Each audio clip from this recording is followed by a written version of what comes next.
Endfield just hosted an official speedrun competition with a $7,000 prize pool, where creators were challenged in the latest Umbral Monument's Halloween Flame stage to reach the fastest possible time with Rossi. Over the course of 3 days, I spent over 30 hours practicing speedruns against this one boss, but it paid off as I managed to win. I practiced a lot of optimizations over this time and wanted to share my experiences and what I learned. To set the stage, in this challenge, we were all given uniform accounts with all characters and talents at max level, along with all weapons and gear at their baselines. However, every character, even 4 stars, were set to P0. This should be illegal, guys. P0 Ake Curry. Yeah, good luck with that. Additionally, outside of Rossi and Tangtang, who were provided with max essence, there was only a small handful of random set essence available for other operators, meaning any other character likely had a couple +1s, or maybe an odd +2 or +3 in a single stat available at best. Because of how powerful a maxed out essence is, this configuration heavily skewed team options towards an arts team. As such, I ended up running Rossi, Tangtang, Perlica, and Gilberta. Let's take a look at the run and break it down. Would it be too funny if I beat the people fighting off stream? It's 2 things. 1, people could just be fighting off stream. 2, people could just not even be playing the game, you know, which would be kind of sad.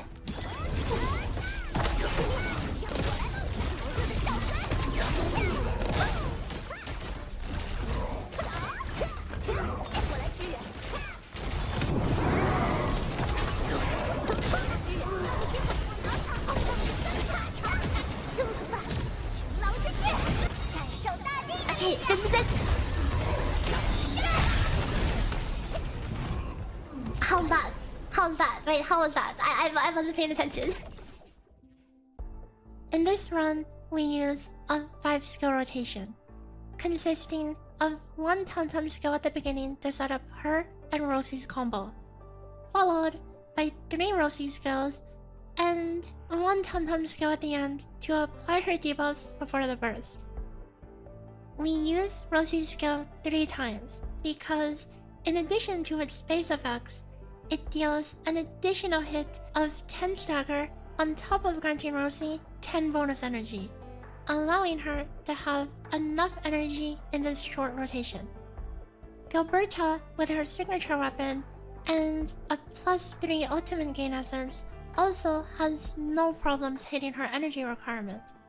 But we intentionally don't even try to get either Perlica or Tangtang's ultimates. Not only would it be a very steep opportunity cost in terms of gearing, but ultimates don't pause the in-game timer, so if we don't absolutely need them, we'll skip them. On the topic of gearing, let's take a look at what was used.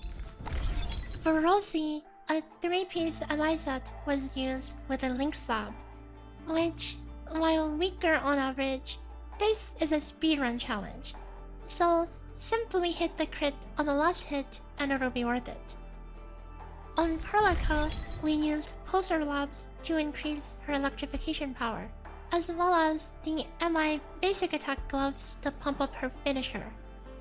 Gilberta used the Swordmancer set along with a Redeemer seal to meet her energy requirement while providing the extra stagger necessary for the shortened rotation. Finally, Tangtang used her max damage build with 3-piece Bone Crusher along with a Link Slab, as we were not planning on using her ult. Going back to the run, something you probably noticed is that there's a lot of swapping going on.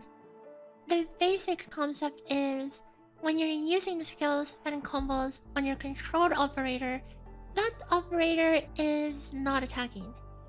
By constantly switching to operators that are free, we can get more basic attacks in, for greater SP generation and stagger.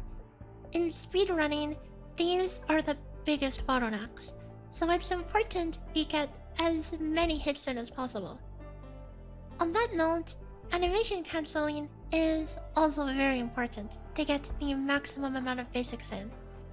Compared to just holding down left click, cancelling the final strike of Tangtang and Rossi's combos saves a little bit of time.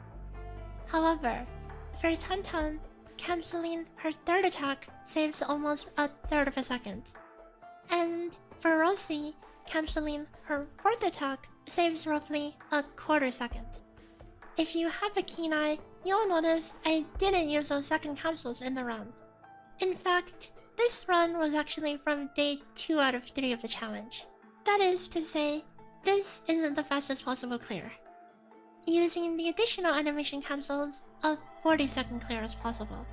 But in order to land the killing blow, a combination of either a Tangtang finisher and highly above average crit RNG, which is what happened in the day 2 clip, or a Perlica crit finisher is needed.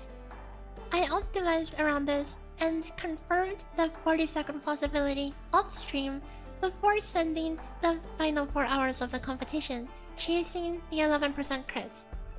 Though I never hit it, unfortunately. Here's what the rotation would look like though.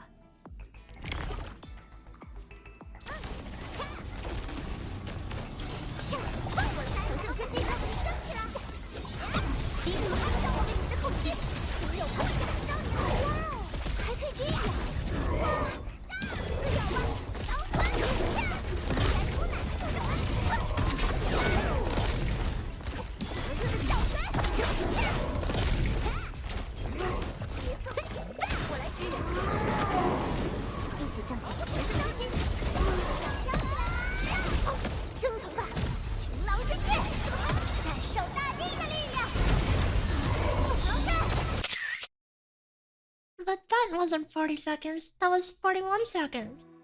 Since this was a test run recorded offline, I didn't bother getting the perfect start.